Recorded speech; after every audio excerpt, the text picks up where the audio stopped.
So here's the thing about this camera. I got this camera when I was 16 years old. I'm going to try to find a picture of me the day that I got it, but I got it at Best Buy. What do y'all know about Best Buy? And I paid, when I think about the money that I spent in high school, because I was babysitting in high school, but I was doing nothing with that money other than saving it and spending it on $300 Tiny Meat Gang tickets each for me and my best friend. Girl, what the hell? Okay, I also bought a $600 camera. If I could slap myself, no, they were both worth it. I'm using the camera today and I talk about that TMG meet and greet experience all the damn time. But if I could slap myself in the face for some of the money that I used to spend knowing what my bank account looks like today as a college student, she would be sat and she would be listening to me lecture her. And I would say, listen, save that money, please, so that I can get a margarita tomorrow. Okay? Listen, I did not make any rules. I did not make the rules. The only rules that I made are life, liberty, and the pursuit of getting me a margarita tomorrow at the bar. Now, here's my issue. Here's my current issue. Okay, I pressed record today. I always do that shit. I'm like, I pressed record today, and I either say some stuff that I think is like inspirational and then delete it, or post it on Instagram. Okay. Anyway, I have been diving deep. Oh, I can't even. I cannot even get started on one of my recent I don't know what I'm allowed to say. The words that come to mind are hyperfixations, obsessions, but I think that those words are reserved for folks who actually struggle with that clinically. I'm gonna let y'all have that. So what I'll say is interests, my deep interests that have kind of consumed my brain. Okay. Why the hell am I talking about that? Oh, I've also kind of got a Southern twang going because I'm pretending that Maryland is the South because all my friends are from the Northeast. But when you think about it, Maryland is on those Simply Southern shirts. Love y'all to death. Anyone can wear a Simply Southern shirt. Will you rock it? No one can rock it. What was I talking about? My recent interests, okay? I've been diving deep into, I'm a podcast listener. I'm a YouTube girl. We're talking Brooke and Connor make a podcast. We're talking Sally Dar's vlogs. We're talking Obsessed with Brooke. The podcast is called Obsessed, okay? We're talking the Broski Report. We're talking Insanely Chill. We're talking Tiny Meat Gang. I used to be a Tiny Meat Gang patron member, and then they birthed Brooke and Connor. Can you see this? Let's be real. So those are my influences, and they make me think, I could say whatever I want to say as well. I have a youtube.com URL. I have 4,000 subscribers from one Harry Styles video and one Olivia Rodrigo video. And I get about 80 views from my friends and family. But why can't I make a podcast? It's not a podcast. This is just, I'm going to think about what to title this, but I'm thinking stream of consciousness because I have a lot to say. And my therapist is busy at this time, so I'm going to utilize what I should have said in private on the internet. So that is really special. No, there's nothing serious so here's my current fear, right? I am teaching. I am becoming a teacher. Awesome. Can't wait. I really do love it. But I worry that my senior in high school students, who are only 4 years my junior, are going to kind of stumble across my social media, okay? All of my platforms are on padlocked, okay? Except for when I post a TikTok, I kind of make that public. And I had a teacher friend of mine say, I saw you on my For You page. And I said, now, why is that? She said, well, I have your contact. And I said, okay. So we're in the clear there, right? Hopefully they won't show up on people's For You page. But they probably will. So I need to just keep it on private. But what if I want to go viral? The crickets are crazy. Girl, we're not going viral. But sometimes I'll get a little 500 likes. I'm like, yes, give me that validation. So social media is sickening. I think about what my life would be like without this. It's always that damn phone. It's always that damn phone. And I think about what life would be like, but then I'm like, nah. Nah, I would rather be sending edits of Andy from Toy Story 3. I got an edit of Andy from Toy Story 3 the other day, and I sent that to my friend, and I said, what are we doing? What are we doing where Andy has a thirst trap on my For You? No, that was actually going to go ahead and be on my Instagram Reels. So I'm not really sure how that algorithm is calculated, but it's none of my business. And when we're talking about algorithms, I don't care if y'all have my information. But what I don't want to have happen is me show up to my classroom tomorrow at work and have my students say, saw you online. They literally won't, but it is just a little like, hey, all, you know. But I'm 22. I can talk about a margarita. I'm 22, which means I am graduating in less than 2 months from college. I talked about this in the last video that I edited and put on here, which was before I started my spring semester of full-time student teaching. So I go to school 8 to 3:30 every day at a local high school to my college, and I do the damn thing. And I'm pretty good at it. I've gotten pretty good at it, and I've gotten better at admitting that, because previously I'd be like, well, I just don't know, you know, I thought I was good, but I don't know.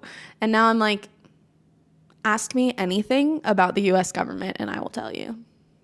I teach Gov. I teach history. I teach advisory, okay? I'm advising. I'm with a teacher who is incredible. We are advising these little tots, okay, who are emerging into the high school scene. And then we're also going to go ahead and teach government and history to seniors. So we're seeing the youngins and we're seeing those that cannot wait to get out of high school. And trust me, I cannot wait to get out of college, okay? 3 weeks ago, you would have seen me crying on a Sunday night, sobbing, okay, breaking through the antidepressant curse of no tears. I said, let me have every tear that I have suppressed come out right now. So kind of had that occur 3 weeks ago when I said, I cannot do this. I'm working full time. I am not reaping any of the benefits of getting to be a college student, going on spring break with my friends, et cetera, et cetera.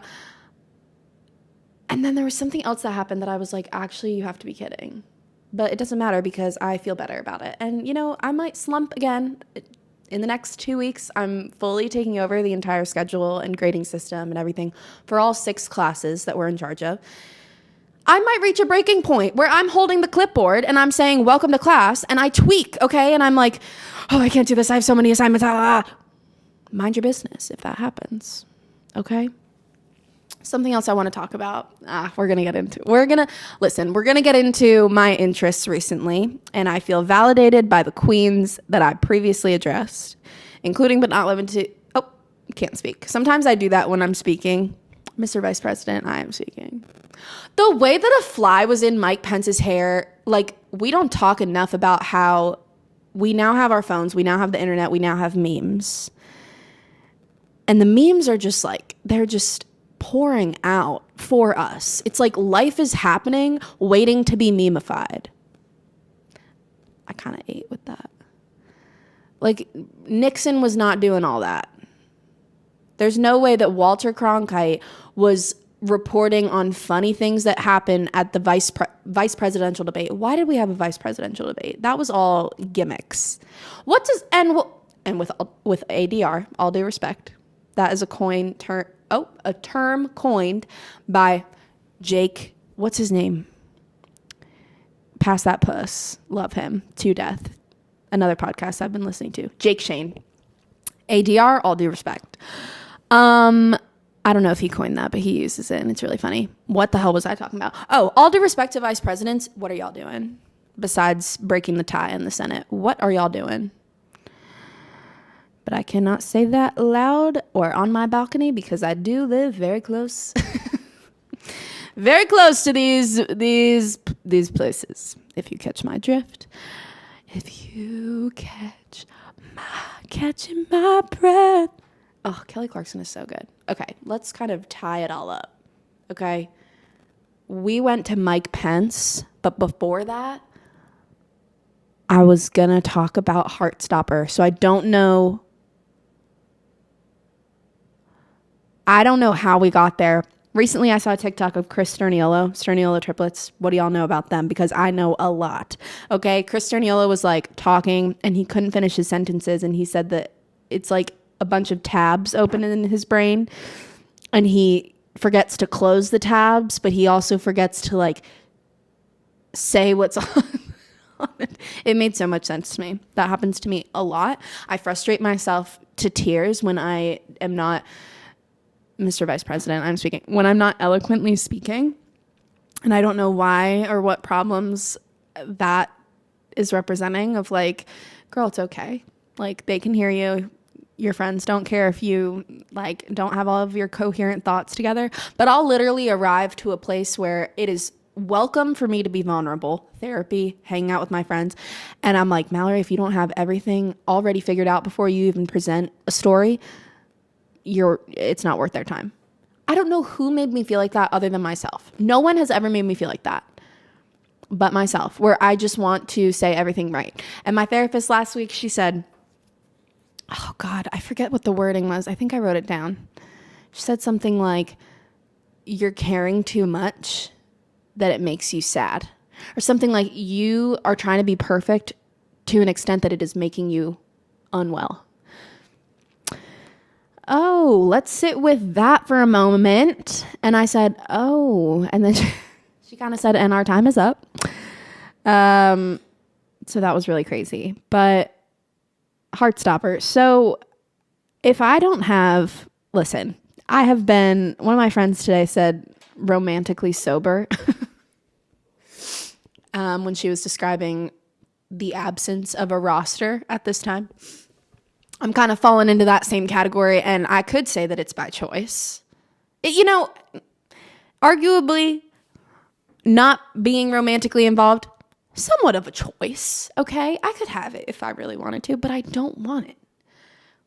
That's a lie. If it fell into my lap, okay, if the perfect man knocked on my door and said, I'm here, I'm ready, I'm like, okay, yes, and, okay? But the amount of effort and the vulnerability that requires, I do not have the time for it, which is a beautiful part about student teaching. I don't have time to think about anything. I don't have time to let the mental illness creep in. I take my happy little pill. I go to school. I love my life and my job, my unpaid job.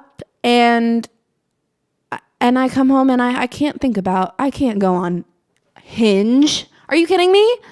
No, I tried it in the fall when I had a little more time. Did not go anywhere, okay?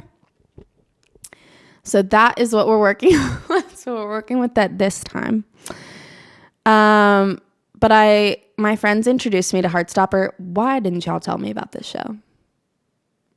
The comics, excuse me. Alice has written comics that have taught me, they have raised my expectations for what relationship communication look like to an extent that I cannot, it's fictional, okay? And that's my issue, is that typically I really get attached to like YouTubers or these like B or C list celebrities that feel somehow B-list is crazy. C-list celebrities, love y'all, but C-list, that like I could like technically pull from like the possibility of meeting them or being in the same space. Then I'm going to go ahead and fall in love with a fictional character, Nick Nelson. That's not healthy. But it has raised my standards for how people should communicate in relationships. How, like, I don't know. Do not ask me any questions further than that. And do not ask me the last time I was kissed. Because it's none of your business. It's also none of mine. Like, I try not to think about it. It's been a long time, okay? It has been a long time, and that is okay. But do I think about it? At this point, no. Like, I have become so forgetful that that is a part of life that people experience.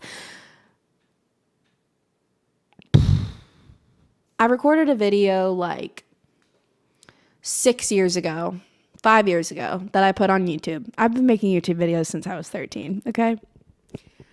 I put out one like 5 or 6 years ago, and I was talking about how I've never had a mutual crush that I've known about. I've never had a boyfriend, whatever. And I was like 17 at the time, which is totally valid. It's totally valid if you're way older than that, and that's the truth. But I put it online, and it got something like silly, like not that many views, and I ended up deleting it because I was like, this is too personal. Like, I was just me rambling the same way I am right now. But I was like trying to be deep and like whatever. It's so cringy, but like God bless her heart.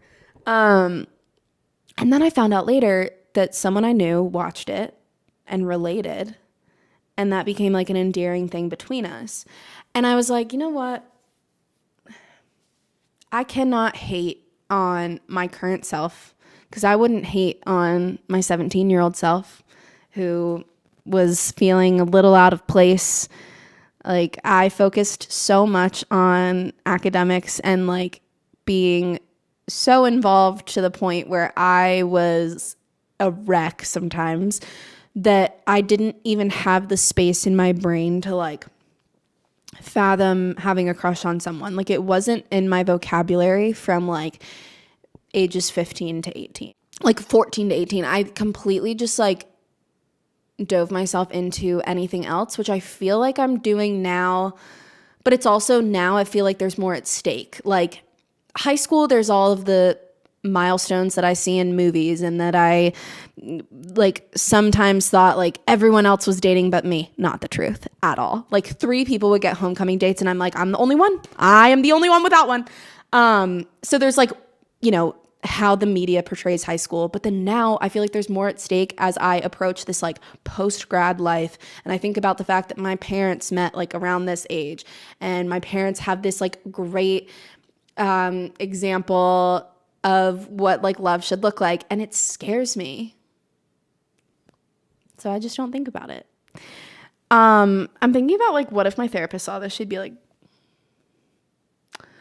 let's take that to the couch. Let's take that to the Zoom meeting.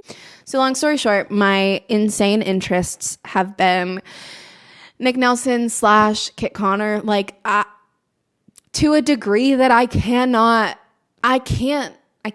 okay? But this time last year, especially fall of 2022, so like my junior year, last year, last